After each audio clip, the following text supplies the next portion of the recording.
गाली देने वाली सास।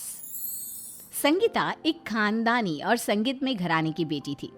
पढ़ाई के लिए उसके दादा दादी उसके पास के कॉलेज में डालते हैं, जहां उसे मिलता है एक गबरू पंजाबी लड़का विवेक। हाँ, कैसी मस्त सी लड़कियां।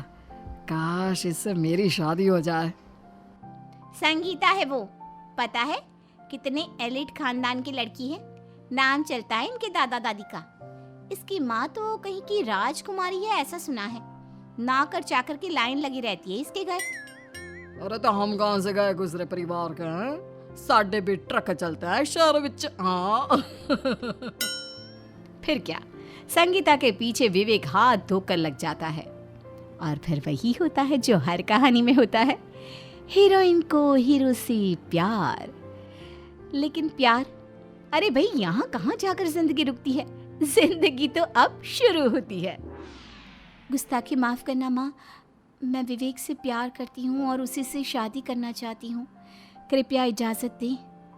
ओ मेरी राजकुमारी, कौन है ये? कहाँ की सल्तनत रही है इन लोगों की? जाना पहचाना नाम तो नहीं लग रहा। कौन है इसके खानदान के लोग? दादा परदादा? माँ वो तो मैं नहीं जानती, लेकिन अगर आप सभी को मना ले और हम उनकी कोठी चले जाए तो शायद सब पता चल जाएगा।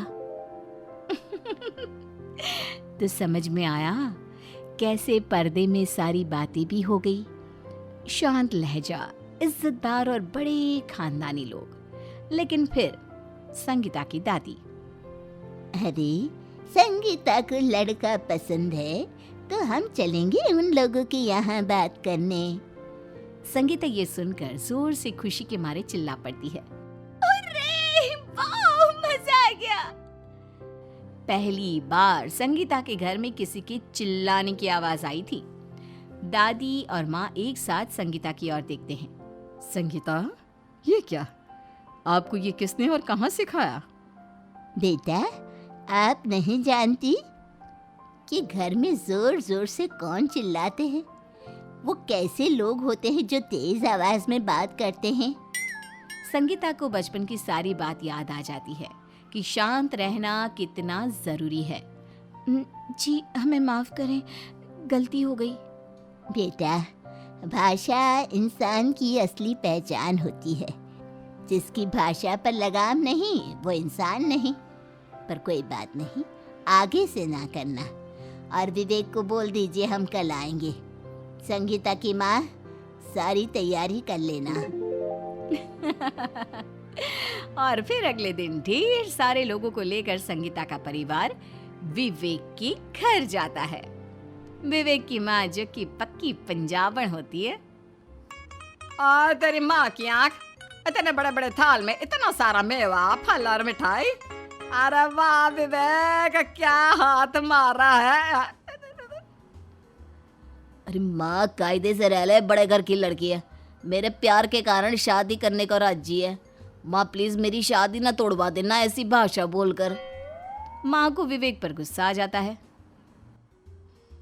अच्छा, तू भाषा का ज्ञान देगा? अरे तुझे बोलना ही तो मैंने सिखाया है। सभी हैरान रह जाते हैं कि ये क्या हो गया। जिस घर में जोर से बात भी नहीं की जाती, उस घर की लड़की ऐसे घर में जहां सास बात बात पर गालियां देती है। अरे कैसे मैनेज करेगी? संगीता, ये क्या है बेटा? कुछ समझ में नहीं आ रहा। कैसे मैनेज करोगी? ये लोग तो पास बिठाने के लायक भी नहीं हैं। तभी संगीता की सास हाथ में बड़ा सा हार लेकर संगीता के गले में डालती है। मेरी कोई बेटी नहीं है, लेकिन तुझे देखकर लग रहा है कि तू इस घर की रोशनी है मेरी बच्ची। ये बोलकर वो संगीता को चुम लेती है। सभी ये देखकर बड़े खुश हो जाते हैं। तो क्या करते हैं आपके पति और आपके पुत्र? जी ट्रक चलाते हैं। अब नहीं वो आंटी, माँ वो पुरानी बात कर रही है। हम लोगों का ट्रांसपोर्ट का बिजनेस है। विवेक ट्रैवल्स है ना, वो हमारा ही है। तभी विवेक के पिताजी भी आ जाते हैं। पता है लड़की वाले आ रहे हैं, लेकिन यह नहीं कि वक्त पर आ जाए। बहन जी बस करिए, मैं थोड़ी देर अगर यहाँ और रुकी तो लगता है कि कान से खून आ जाएगा। अब माफ़ करिए, वो क्या है ना, मेरी बीवी बचपन से ही थोड़ी गाली गलौज देती है, हमने भी आदत नहीं छुड़वाई। वो क्या है ना, प्यारी है हमारी। अरे प्यारी व्यारी कोई ना हो, वो क्या है ना, जब से शादी हुई है तब से ये तरक्की कर रहा है। हाँ ये भी है। फिर पिता संगीता की ओर देखते हैं और कितनी प्यारी बिटिया है, हम लोगों की तो किस्मत ही खुल गई जो ये हमारे घर की बहू बनेगी। संगीता की माँ को विवेक के माँ पिता का व्यवहार अच्छा लगता है और वो संगीता की शादी के लिए मान जाती हैं।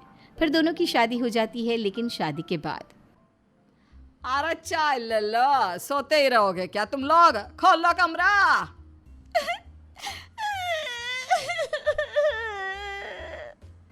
संगीता सास की बात सुनकर रोने लगती है। रोते रोते वो दरवाज़ा खोलती है, जहाँ सास उसे रोता हुआ देखकर और क्या हुआ मेरी बहू को, अरे बेटा क्या हुआ, विवेक तूने ही कुछ बोला होगा पुत्र। पति को जोर जोर से डांट खाता देख संगीता और जोर से रोने लगती है।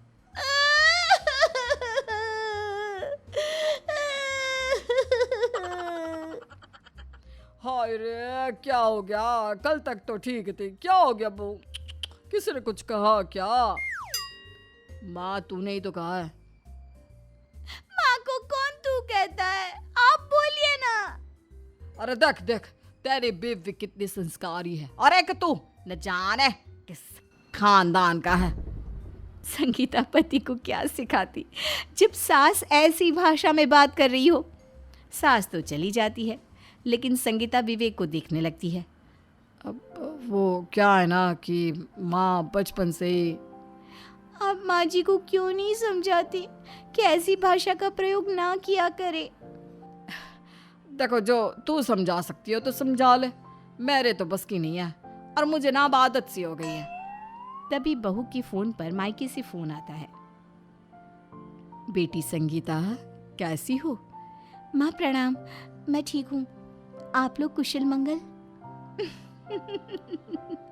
संगीता को तो लग रहा था कि ससुराल की हालत देखकर माँ अब कभी उसके घर नहीं आएगी, लेकिन बेटा वो राजस्थान वाली तेरी मामी है ना, वे लोग शादी में नहीं आ पाए थे तो तुझसे मिलने आना चाहते हैं। हम शाम तक तुम्हारे घर आ जाएंगे। बाकी सब ठीक है ना, तुम्हारी सास। माँ माफ़ करे, लेकिन मामी तो बड़ी ही नखरीली है, मेरी सास को देखकर तो वो लोग बातें बनाएंगे ना। माँ मिलना है तो मैं ही आ जाती हूँ घर पर। लेकिन संगीता की माँ नहीं मानती और फिर शाम को सारा परिवार संगीता के घर पहुंच जाता है। इतने सारे लोग, मेला लगा है क्या, कौन है ये अजीब अजीब से लोग, ऐसा लग रहा है जैसे किसी रामलीला से भाग कर आए। अरे ये क्या, ये तो बहू की माँ है। हे भगवान, ये क्या बोली जा रही है, ये संगीता की सास है क्या। हाँ वो क्या है ना, बहन जी ने पूरा बिजनेस ट्रांसपोर्ट का संभाला था पति के साथ मिलकर, तो थोड़ी जुबान। थोड़ी वैसे बहन जी, मैं संगीता की मामी हूँ, जोधपुर घराने से। आप लोगों के घराने के बारे में बताया नहीं कुछ। संगीता समझ जाती है कि मामी सास से मजे लेने के मूड में है, तो वो जोर से चिल्लाती है। संगीता क्या हो गया बेटा। माँ चूहा, मेरे पैर के पास चूहा। अरे किस चूहे की हिम्मत हो गई जो मेरी बहू के पैर पर चढ़े, अब भी सबक सिखाती हूँ। संगीता की सास की बात सुनकर सारे मेहमान मुंह दबा दबा कर हंसने लगते हैं। संगीता को ये देखकर थोड़ी शर्म आती है, वो सास पर गुस्सा हो जाती है। क्या है माँ जी, न भाषा पर पकड़ है ना ही जुबान पर, सोचती भी है आप जो बोलती है उसका मतलब क्या होता है। जो मर्जी गाली दिए जा रही हैं। अरे कैसे खानदान की हैं आप, मैंने तो गलती ही कर ली शादी करके। संगीता ये बोलकर खड़ी रहती है, लेकिन सास, जिसे आज तक किसी ने कुछ नहीं कहा था, आज तक जिस घर में वो रानी की तरह रह रही थी, वो शांत हो जाती है। वो खुद की बेइज्जती समझकर वहाँ से चली जाती है। उसके जाने के बाद वो क्या है ना, मेरी कंपनी से फ़ोन आ रहा है। बेटा संगीता घर वालों को खिलाओ उनका मनपसंद खाना, हाँ मैं ज़रा आता हूँ। ससुर भी वहाँ से चले जाते हैं। थोड़ी देर बाद विवेक, वो क्या है ना, पापा के पास आज काम थोड़ा ज़्यादा है, मैं ज़रा उनकी मदद कर देता हूँ, फिर मिलता हूँ। एक एक करके सभी वहाँ से चले जाते हैं। कैसे लोग हैं, कोई आया है कुछ कदर ही नहीं है। अरे भाभी कैसी बात कर रही हैं? संगीता का गुस्सा देखकर तो मुझे भी गुस्सा आया था। वैसे संगीता, ये पसंद तो तुम्हारी थी, तुम सब जानती थी, फिर अपनी सास पर गुस्सा नहीं करना चाहिए था। और वो कर भी क्या रही थी? तुमको काटने के लिए जो चूहा आया उसी को तो मार रही थी।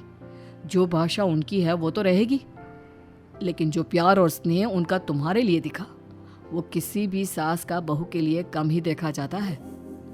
संगीता को माता पिता की बात से खुद की गलती का एहसास होता है। वो सास के पास जाती है और सासू माँ माफ नहीं करेंगी? सास संगीता के मुंह से गालियां सुनकर हंसने लगती है। गालियां मत दिया कर बहू, तू कौन सा मेरे जैसे खानदान से है? तू तो मैं तो आपकी ही बेटी हूँ माँ जी। चलिए और मुझे माफ कर दीजिए।